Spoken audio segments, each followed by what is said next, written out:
Ladies सब गाना गाती है कि नहीं गाती ये नहीं पता मुझे, लेकिन कहीं कहीं पर आप देखिएगा पूरी पूरी रात गाना ही गाते रहती है। और ऐसी लेडीज सब ये सब काम में बहुत आगे आगे रहती है। नमाज में आगे नहीं रहेगी, कुरान पढ़ने में आगे नहीं रहेगी, लेकिन पूरे गांव घर से उनको बुला लिया जाता है और वो पूरा सूर बांध के और ताल लगा लगा के और माइक पर और पूरा गाना ही गा रही है। और उसमें बड़ी फेमस होती है वो, ये भाभी ऐसी हैं तो वो चची ऐसी हैं तो वो बहनी ऐसी है, सबको बुला के ले आओ। लेकिन उनसे पूछिए कुछ कुरान के बारे में, इस्लाम के बारे में, बउआ पता ही नहीं है, हमको क्या मालूम। लेकिन ये सब में ऐसे ऐसे गाने उनको याद है, पूरी पूरी रात चलता है। अब आप लोग की तरफ है कि नहीं ये नहीं पता मुझे, लेकिन कहीं कहीं पर ये है और वो चल रहा है। आइए धीरे धीरे देखते हैं। अपने यहाँ शादी ब्याह में मुंह दिखाई की रस्म है। मुंह दिखाई की रस्म में भी, उसमें भी बड़े मसले हैं। ऐसा पाउडर मार देते हैं मुंह पर, इतना मेकअप कर देते हैं लड़की का कि दुल्हा बाबू 2 मरतबा बेहोश होते हैं। अभी देखिए कैसे बेहोश होंगे। इतना पाउडर मार दिया कस के कि वो देखते ही बोलता है वाह वाह, काले को भी गोरा बना रहा है एकदम। और पहली बार फोटो देते हैं ना, फोटो के अंदर भी ऐसा बेवकूफ बनाते हैं, ऐसा बनाते हैं कि तारीफ नहीं की तो वो गुस्से में आ जाएगी, तो तारीफ करना पड़ता, माशाअल्लाह आपने बड़ा अच्छा कपड़ा खरीदा है, आपसे अच्छा लूर किसी को है ये नहीं है, इतना अच्छा कपड़ा कि आपने दुकानदार को ठग लिया है। ये अलग बात है कि वो ठग के आ गई है, करना पड़ता है। तो अब क्या हुआ, उस सहाबी ने कहा कि मैं लड़की के अम्मी से जरा पूछ लूं। तो जब लड़की के अम्मी के पास गए, कहा कि नबी सल्लल्लाहु अलैहि वसल्लम जुलैबीब सहाबी का निकाह का जो है मसला, शादी का आपकी बेटी से करना चाहते हैं, वो पैगाम लेके आए हुए हैं। तो जैसे ही उस औरत ने सुना, मैं अरबी में जैसा बोलता हूँ उर्दू में भी वैसा ही है। अरबी में कैसा, अजुलैबीबीनी अजुलैबीबीनी।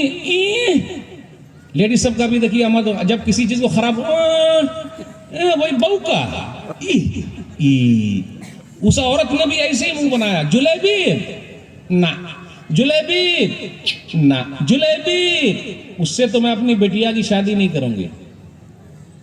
अच्छा ये कैसे होगा, पैगाम तो नबी सल्लल्लाहु अलैहि वसल्लम लाए हुए हैं, अब ये बोले नहीं शादी नहीं करूंगी अपनी बेटी की उससे। इससे ये पता चलता है मर्द लोग को भी चाहिए कि जब बेटा बेटी की शादी हो तो घर में लेडीज के साथ आप बैठिए, सबसे बहस कीजिए, बताइए ये मसला है। अब जैसे ही उस औरत ने कहा कि मैं अपनी बेटी जुलैबीब को नहीं दूंगी, तो घर के अंदर जो बिटिया बैठी हुई थी, पहले अल्लाह वाली बेटी हुआ करती थी, आजकल की बेटी कैसी है, नल्ला वाली, हल्ला वाली और माँ बाप की बात ना मानने वाली, इल्ला माशाअल्लाह। तो क्या हुआ, बिटिया ने सुना कि अरे नबी सल्लल्लाहु अलैहि वसल्लम पैगाम लेकर आए हैं और मेरी अम्मी मना कर रही है, तो कहा कि नहीं, नबी सल्लल्लाहु अलैहि वसल्लम मेरी शादी जहां कराएंगे मैं अपनी शादी वहीं करूंगी। और बिलाखिर वो शादी हो गई। आज भी कितने नौजवान हैं अपने यहाँ जो शादी करना चाहते हैं, उन्होंने पैगाम भी भेजा हाजी साहब के पास, उनके पास कि आप अपनी बेटी की शादी कराइए, लेकिन लोग नहीं कराते हैं। क्यों? आजकल लोग दीनदार नहीं, अमानतदार नहीं, मालदार ढूंढते हैं, मालदार ढूंढते हैं, पैसे वाला चाहिए, चाहे शराबी, कबाबी, जुआरी, बेईमान कुछ भी रहे, पैसा वाला चाहिए। बेटी पैसे पर राज करेगी, गाड़ी में घूमेगी, बंगले पर रहेगी, चाहे बेईमाने काहे न रहे, है ना। अपने यहाँ आजकल कोई नहीं देखता, आप में से कोई बताए कोई देखता है कि दामाद जो है नमाजी चाहिए? बोलिए मेरा साथ दीजिए, दामाद नमाजी चाहिए। अरे भाई दामाद नमाजी चाहिए ना, ना ये तो बोलने वाली बात है। शराबी, कबाबी, जुआरी, बेईमान, लूट खसूट वाला, पैसा जो बोलता है, इसलिए क्या बोलते हैं, जो न करे बाबू भैया वो करे रुपैया, सबसे बड़ा है पैसा पीर, न बाबू न भैया, सबसे बड़ा रुपैया। ठीक है, अब उनकी शादी हो गई। जब शादी हो गई तो यही सहाबी ग़ज़वे उहुद में शहीद हो गए। जब शहीद हो गए तो नबी सल्लल्लाहु अलैहि वसल्लम ने कहा कि अरे तलाश तो करो, एक को मैं नहीं देख रहा हूँ, जुलैबीब कहाँ है, जुलैबीब कहाँ है। तो जुलैबीब को देखा कि वो हैं और उनके बाजू में 7 लोग हैं, तो 7 लोगों को मार के उस 7 ने इनको मार दिया, शहीद हो गए। तो नबी सल्लल्लाहु अलैहि वसल्लम ने जुलैबीब के जनाजे, नबी सल्लल्लाहु अलैहि वसल्लम जुलैबीब का जनाजा कैसे तैयार करते हैं? तो नबी सल्लल्लाहु अलैहि वसल्लम उनकी लाश को अपने गोद में उठाते हैं और कहते हैं जुलैबीब मुझसे है मैं उनसे हूँ, जुलैबीब मुझसे है मैं उनसे हूँ, जुलैबीब मुझसे है मैं उनसे हूँ। और नबी सल्लल्लाहु अलैहि वसल्लम अपनी गोद में लिए हुए रहते हैं जनाजे को और कब्र में उतारते हैं। और नबी सल्लल्लाहु अलैहि वसल्लम उनकी बीवी के लिए, क्योंकि पैगाम लेकर गए थे, दुआ कर देते हैं, ऐ अल्लाह इस बेवा औरत पर, ऐ अल्लाह इस बेवा औरत पर भलाई के दरवाजे खोल दे, यानी इसको मालदार बना दे। रावी कहते हैं कि वो जो जुलैबीब की बेवा औरत थी वो पूरे मदीना में अंसारियों में सबसे मालदार औरत थी। ये नबी सल्लल्लाहु अलैहि वसल्लम की दुआ का असर है। आज अपने समाज में बहुत सारी बेवा औरतें हैं, उनकी कोई शादी नहीं करता, उनसे कोई शादी नहीं कर रहा, और अपने समाज में लोग इस पर बोलते भी नहीं है, और अपने यहाँ रिवाज भी नहीं है। इस्लाम के अंदर जो रिवाज है इंसाफ के साथ 2, 3, 4 निकाह करने का, अपने यहाँ है ही नहीं। क्योंकि अगर ये सिस्टम रहे तो बहुत सारी बेवा औरतों का निकाह हो जाए। हाँ, बेवा औरतों के साथ लोग क्या करते हैं, कुछ लोग भाभी भाभी भाभी, ये भाभी भाभी बोल बोल के वो अंदर से चोर दरवाजा खोलता है। कभी कभी कंपनी वाले, काम देने वाले, वो साइड में रहकर भाभी भाभी बोल बोल के अपना काम चला रहा है, और ये सब पर्दे में हो रहा है। और बेचारी क्या करेगी, उसके बाद कई कई बच्चे हैं, कहीं कहीं अपनी इज्जत का भी सौदा करना पड़ता है। नबी सल्लल्लाहु अलैहि वसल्लम के ज़माने में बेवा औरतों से भी निकाह पर उभारा जाता था और अल्हम्दुलिल्लाह उनकी शादी हो जाती थी। आज अपने यहाँ नहीं है। इसलिए बेवा औरतों की शादी पर शौहर मर गए या फिर तलाक हो गया या खुला हो गया तो उनके लिए कोशिश कीजिए। कोशिश करेंगे समाज अपना अच्छा रहेगा, अगर कोशिश नहीं करेंगे तो बड़ा मसला हो जाएगा। अगर इस पर कोई बात करे तो लोग बोलते हैं देखिए मौलवी साहब का यही मिला है का, सिर्फ इसी टॉपिक पर बात कीजिएगा। शादी ब्याह पर समाज का सबसे बड़ा हिस्सा है, उसकी फिक्र करना जरूरी है। नबी सल्लल्लाहु अलैहि वसल्लम हमेशा फिक्र करते थे, नौजवानों को बोला करते थे। इसलिए मेरे भाइयों, ये जो रुकावट है अपने यहाँ शादी ब्याह में, कास्ट सिस्टम, जात बिरादरी, उसको खत्म करना पड़ेगा। दीन की बुनियाद पर, इस्लाम की बुनियाद पर निकाह को आम कीजिए ताकि ये निकाह आम हो जाए। अपने यहाँ शादी ब्याह में दान दहेज भी है। अब आप लोग के यहाँ दान दहेज है कि नहीं ये नहीं पता। पैसा उसा भी है, और 4 चक्का भी है, और 2 चक्का भी है, और 6 चक्का भी है, और 8 चक्का भी है। 2 चक्का जानते हैं कहाँ है? 2 चक्का बाइक, 1.5 लाख की बाइक। क्या नाम है बाइक का? 6 लाख। अरे बोलिए ना। 6 लाख पैसों लेता है। अच्छा, 4 चक्का कितने का आता है? 50 लाख। 10 लाख। स्कॉर्पियो 50। अल्लाह। 6 चक्का, 8 चक्का, समझे सब? चक्का चक्का पूरा चक्कर चलता चक्के का। चल रहा कि नहीं चल रहा? ठीक है। और एक उर्दू समझिए, अगर ये जल्दी समझ गया तो अच्छा है। जिसके पास घर नहीं है वो जहेज मांगता है, जिसके पास घर नहीं है वो जहेज मांगता है, और जिसके पास घर है वो जहाज मांगता है। अगर लड़का के पास घर है तो जहाज मांगेगा। जहाज में मतलब स्कॉर्पियो दीजिए, इतने लाख पैसा दीजिए, तो ये दीजिए, अच्छा वॉशिंग मशीन दीजिए, फ्रिज दीजिए। अरे आपकी बेटियां ही ना आराम करेगी? 4 चक्का पर आपकी बेटी ना घूमेगी, आपके दामाद ही ना घूमेंगे? है आप लोग क्या भी है सब? अरे फिर शादी हो पा रही है? बहुत मुश्किल हो रही है। और कहीं कहीं पर बेटी वाले भी दिखाते हैं हम कितने मालदार हैं। हैदराबाद के एक साहब ने अपनी बेटी की शादी की है। जरा कान खोल के और दिल खोल के और आंख खोल के देखिएगा, मुझे सब कुछ खुला रहे।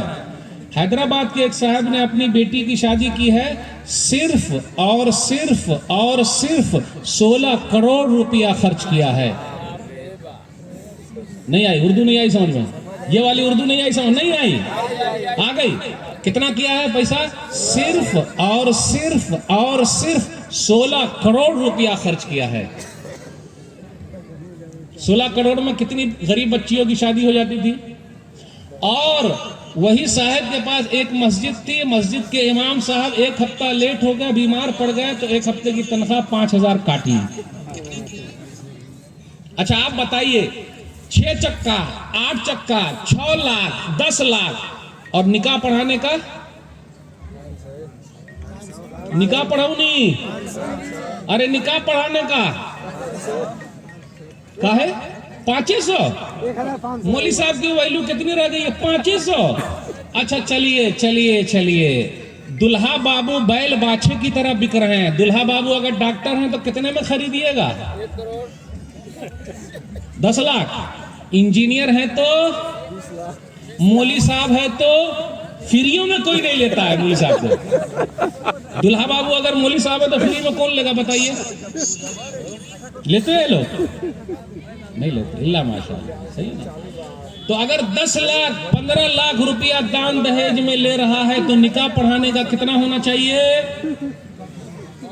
होना चाहिए ना। 500 नहीं देता लोग का। अरे मौली साहब निकाह पढ़ाने का पैसा लेना हलाल है। यहाँ हलाल याद आ गया, यहाँ हलाल याद आ गया, और वहाँ हराम इतना जमा कर रहा है तो वो याद नहीं। सही बोला गलत बोला? सही है कि? चलिए अच्छा, आप लोग की तरफ निकाह के बाद कुछ बांटते उठते हैं क्या? क्या नाम है उसका? छुहारा। क्या आप लोग की तरफ क्या चलता है? छुहारा चलता है।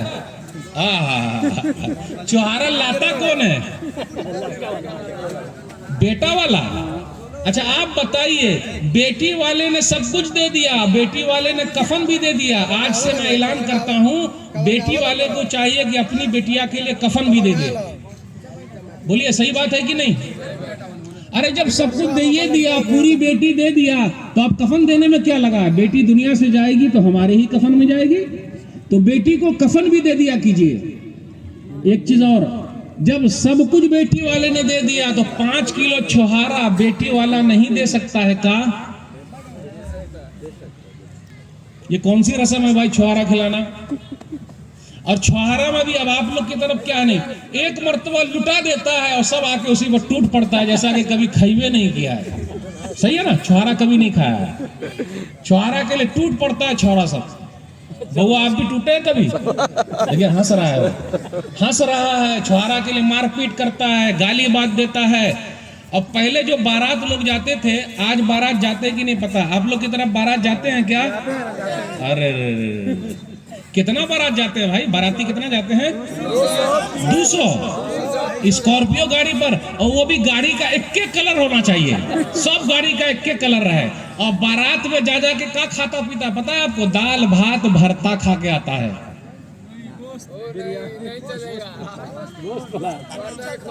देखिए वो मुस्कुरा रहे हैं। दाल भात भरता खाइएगा बारात में जाके? कोई नहीं खाएगा, कोई नहीं खाएगा। दाल भात भरता खाने जाते हैं हम और आप नहीं। क्या खाने जाते हैं? गोश्त भात। गोश्त भात खाने जाते हैं ना, और आधा खाते हैं और आधा उसी में छोड़ देते हैं और हाथ उसी में धो लेते हैं और कीनले पानी पीते हैं। जानते हैं कीनले पानी? ये बोतल वाला पानी पीते हैं। कहीं कहीं पर ठंडा भी पीता है। कल का पानी उससे अच्छा है, लेकिन कल का पानी नहीं पिएगा, खरीदुआ पानी पिएगा। गलत बोल रहा हूं? सही बोल रहा हूं? सही है। सही बात है। चलेगा? चलेगा। और कितना बाराती सब ऐसा एक्सीडेंट हो जाता है, गाड़ी पूरी गिर जाती है, सब मर जाता, मर जाएंगे चलेगा, लेकिन बारात जाना नहीं छोड़ेंगे। सही बात है। मर जाएंगे चलेगा, लेकिन बारात जाना नहीं छोड़ेंगे। और खाने में जाके ऐब निकालता, अरे क्या खिलाया? क्या खिलाया? मेरा दांत हिल रहा था, गोश्त ऐसा नोचा तो दांते उखड़ गया। तो काहे को गए थे गोश्त खाने? है? मैं शुगर का पेशेंट हूं तो गोश्त खा, अरे जरा अच्छा बनाओ। वाह रे वाह, बीमार हैं और फिर भी बाराती जा रहे हैं।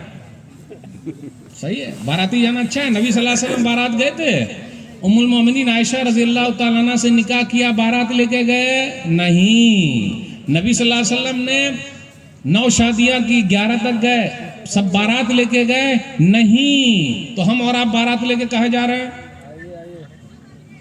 चलिए ये सवाल है, वो आपको देखना पड़ेगा। और बारात लेके जाते हैं और कभी कभी बाराती सब मार खा के भी आता है।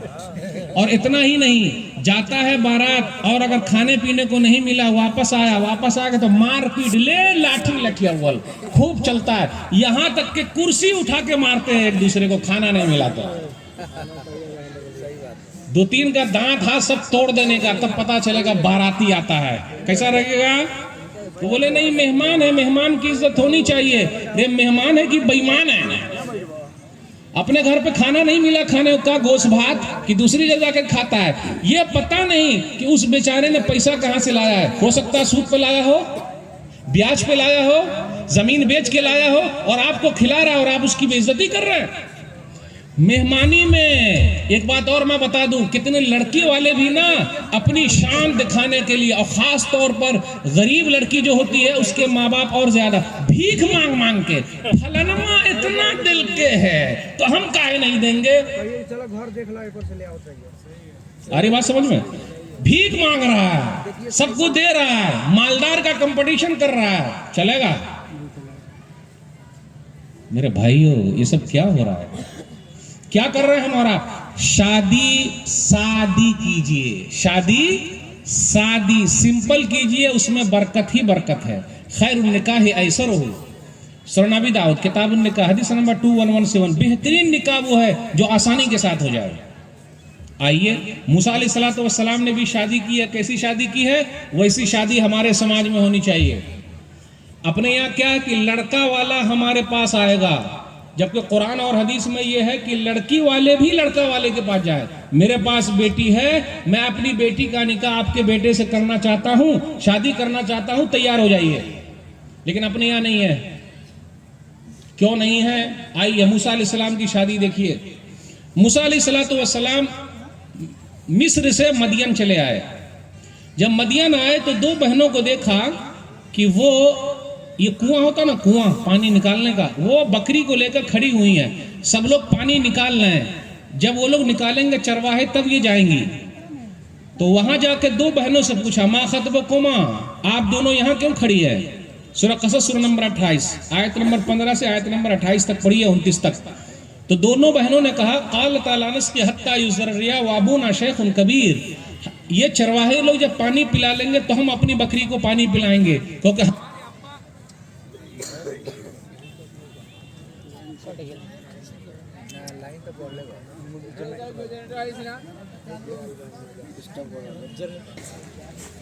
कि हमारे अब्बा बड़े बूढ़े हैं।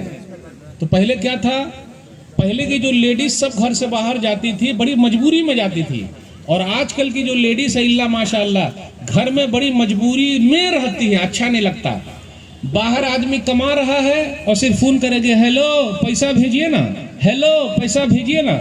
पैसा भेजते हैं, 50,000 का मोबाइल रखे हुए हैं और लंबा परस लगाए हुए हैं और बेहतरीन बुर्का पहने हुए हर दिन मार्केट में जा रही है। मार्केट में कहाँ है? मार्केट। फिर 15 दिन हुआ, हेलो पैसा भेजिए ना। ये नहीं पूछे कि खाना खाए हैं, पानी पिए हैं, अरे सूते होते हैं कि नहीं, पैसा पहले भेजिए। इसलिए याद रखिएगा, जब पैसा है तो जोरू भी। वो अबूना शेखुन कबीर, हमारे अब्बा बड़े बूढ़े हैं, इसलिए हम आए हुए हैं बकरी को पानी पिलाने। तो मूसा अलैहिस्सलातु वस्सलाम ने बकरी को पानी पिला दिया, और पानी पिलाने के बाद एक दरख्त के नीचे गया, दुआ की, रब्ब इन्नी लिमा अनज़लता इलैया मिन खैरिन फ़कीर। ये बेहतरीन दुआ है। जिनकी शादी नहीं हुई है, चाहे भाई हो या बहन हो, अगर ये दुआ पढ़ेंगे तो जल्दी उनकी शादी हो जाएगी। रब्ब इन्नी लिमा अनज़लता इलैया मिन खैरिन फ़कीर। एक जगह पे मैंने जब ये आयत सुनाई, ये दुआ सुनाई, तो एक साहब ने कहा कि मौली साहब मेरी शादी तो हो चुकी है, तो क्या इस दुआ को पढ़ने से दूसरी भी हो जाएगी? तो भाई अब इसमें तो लिखा हुआ नहीं है, हो सकता है दूसरी भी हो जाए, तीसरी भी हो जाए, चौथी भी हो जाए, अगर इंसाफ है तो। लेकिन इस दुआ में बड़ी बरकत है। रब्ब इन्नी लिमा अनज़लता इलैया मिन खैरिन फ़कीर। मूसा अलैहिस्सलातु वस्सलाम ने पढ़ा। मूसा अलैहिस्सलातु वस्सलाम ने जब ये पढ़ा तो उनको घर भी मिला और घरवाली भी मिल गई। तो क्या हुआ? तमशी अलस्तहया, वो दोनों बहनों में से एक बहन शर्माते हुए आई और कहा, मेरे अब्बा बुला रहे हैं, इन अबी यदूका लियज्ज़ियका अज्र मा सक़ैता लना, क्योंकि आपने जो पानी पिला दिया उसका बदला मेरे अब्बा दे। इतना बड़ा बदला मिला, कोई हिसाब नहीं है। तमशी अलस्तहया, औरत का जेवर है शर्मो हया। जिस औरत में शर्मो हया ना हो, जिस आदमी में शर्मो हया ना हो, जो चाहे करे, शर्मो हया बहुत जरूरी है। अपने सब क्या चलता है कि अगर मौलाना लोग दिख गए, लेडीज को, खवातीन को मौलाना अगर दिख गए तो लंबा घूंघट तान देगी, मौलवी साहब आ रहे हैं, इमाम साहब आ रहे हैं। और उसके बाद जैसे मौली साहब गए पूरा खोल के कहा भैया क्या हाल, बाबू ये भाभी आंटी घंटी सब चलते रहता। सिर्फ मौलाना को देख के लंबा घूंघट। अब ये मुझे समझ में नहीं आया कि मौलाना साहब से लंबा घूंघट का है सही है, सही है। अब पता नहीं, मौली साहब लोगों से पूछना पड़ेगा कि भाई औरत सब यहाँ से गुजरी तो आपको लंबा घूंघट तान लिया, बकिया सब फलाने भाई वो तो चिल्लाने भाई तो बेटा तो वो दिस और डैट सब चलते रहता। अब यहाँ औरत का जेवर है शर्मो हया। फिर उसके बाद गए, कहा मेरे अब्बा बुला रहे हैं ताकि बदला दे जो आपने पानी पिलाया। अब आप बताइए, बकरी को पानी पिला दिया तो कितना बड़ा इनाम मिला।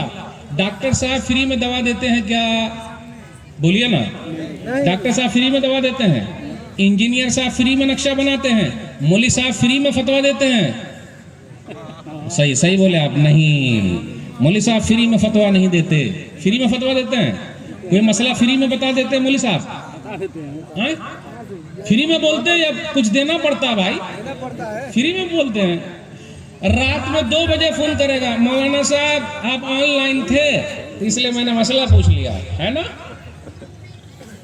रात में 2 बजे 3 बजे सब फ्री में चलता है।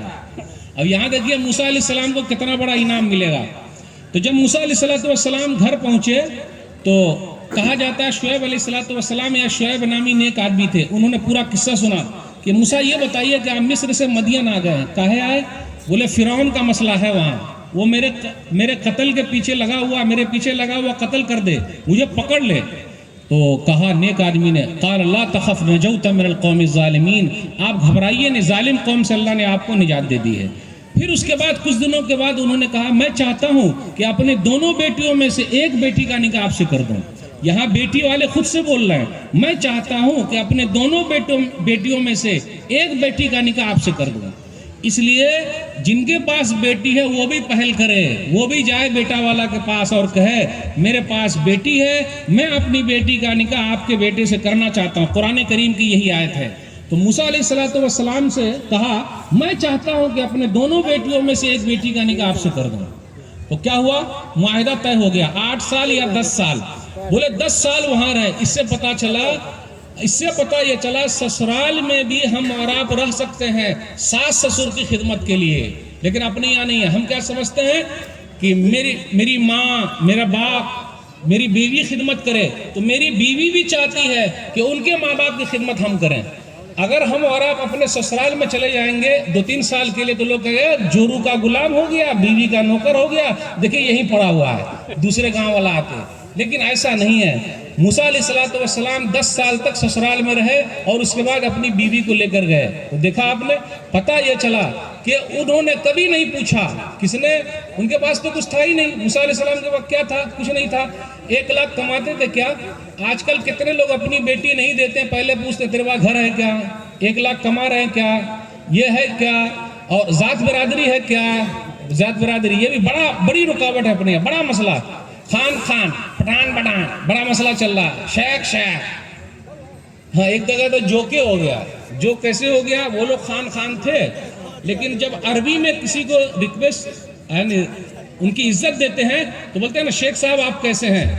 बोले ये क्या हो, शेख बोल रहे हैं। शादी नहीं, ये सब अपने यहाँ चल रहा है। जात बरादरी बड़ी रुकावट है ये।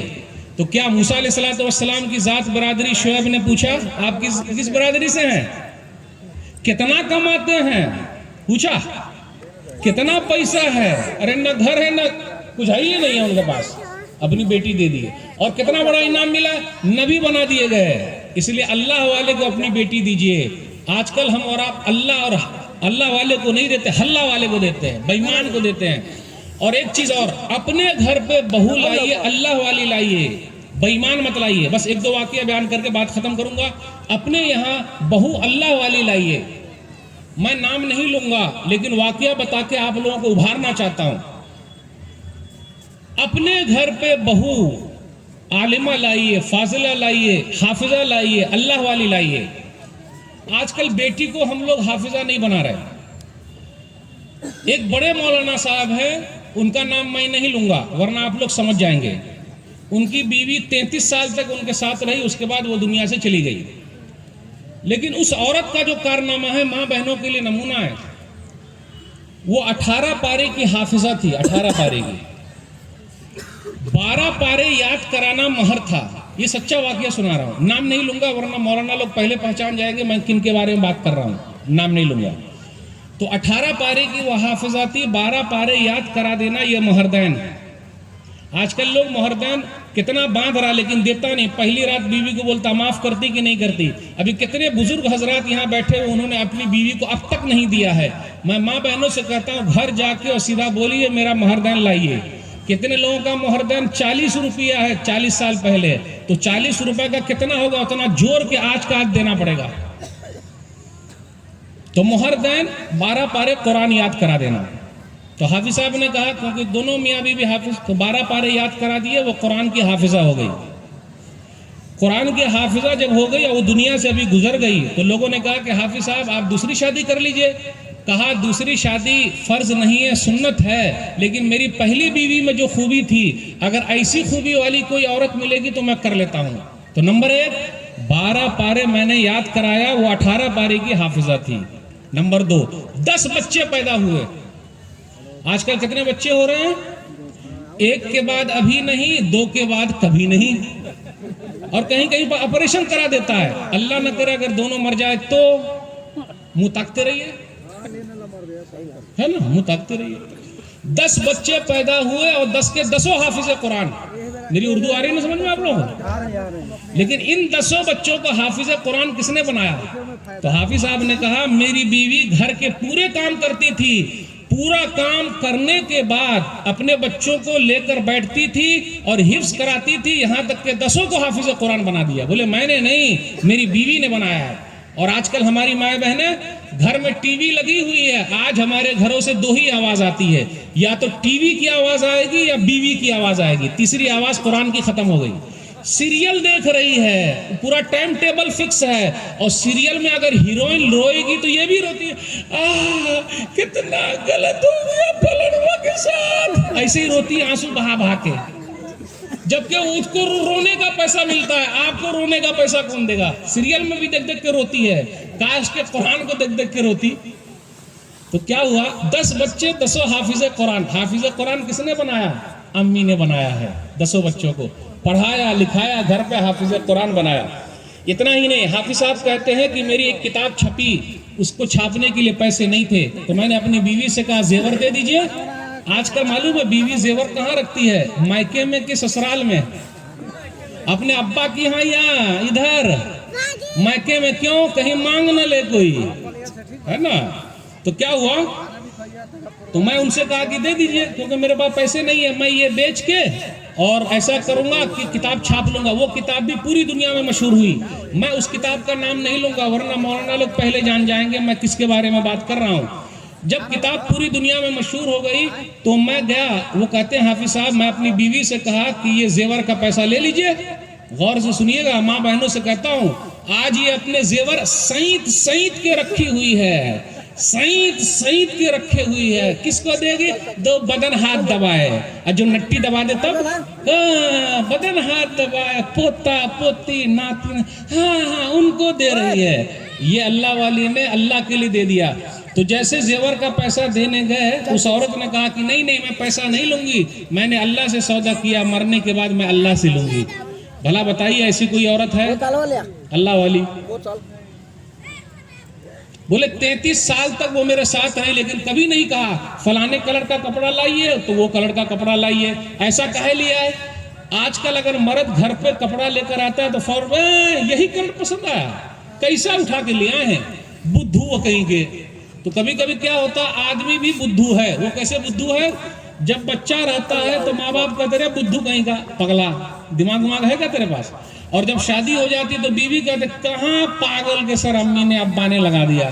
और जब बच्चा पैदा होता है तो बच्चे लोग कहते हैं अब्बा आपके पास तो दिमागे नहीं है। अच्छा, इतना बड़का सब पैदा हो गया और अब्बा के पास दिमागे नहीं है?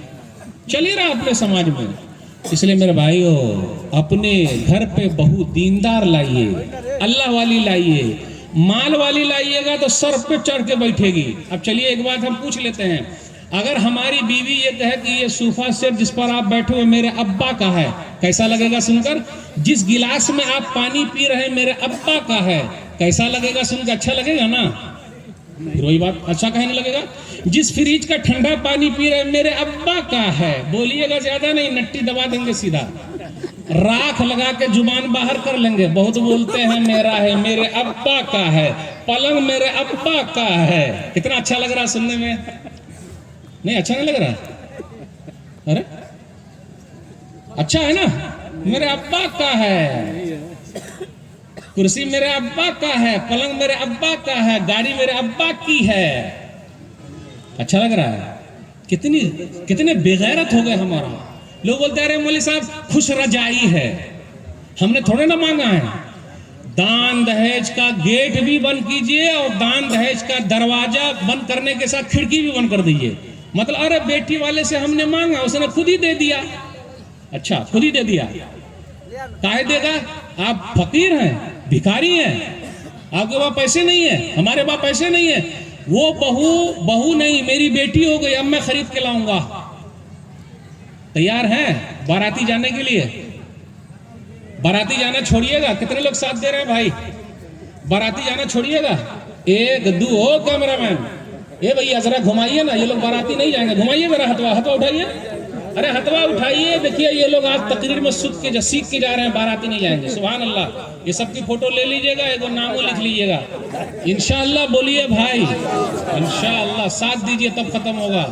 और शादी ब्याह में 10 रंग का खाना नहीं, एक खाना होगा बस खत्म।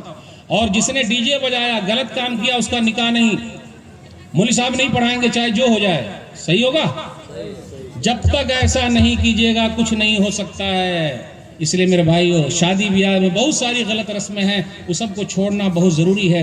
ये चंद बातें मैंने आपके सामने रखी इस उम्मीद के साथ कि अल्लाह हम सबको तौफीक दे कि शादी करें। स्लोगन लेके जाइए, शादी कीजिए, ठीक है? बस फिर आवेंगे। चलिए इंशाअल्लाह फिर मिलेंगे। अस्सलाम वालेकुम रहमतुल्लाह।